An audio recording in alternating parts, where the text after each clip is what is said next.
দীর্ঘ ১৭ বছর পর স্বদেশ প্রত্যাবর্তনের গণসংবর্ধনা মঞ্চে ঐতিহাসিক ভাষণ দিলেন বিএনপির ভারপ্রাপ্ত চেয়ারম্যান তারেক রহমান। কিন্তু পুরো বক্তব্য জুড়ে একবারের জন্য উচ্চারণ করলেন না শেখ হাসিনা কিংবা আওয়ামী লীগের নাম। রাজনৈতিক অঙ্গনে এই বিষয়টি এখন নতুন আলোচনার জন্ম দিচ্ছে।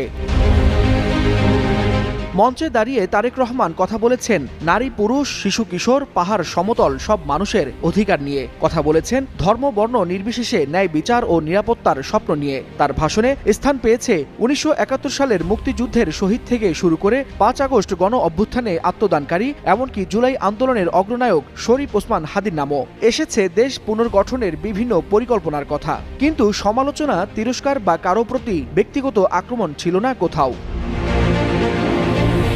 রাজনৈতিক বিশ্লেষকদের অনেকেই মনে করছেন এটি তারেক রহমানের রাজনৈতিক শিষ্টাচার ও সহনশীলতারই প্রকাশ। যে নেতার বক্তব্য একসময় সম্প্রচারে নিষেধাজ্ঞার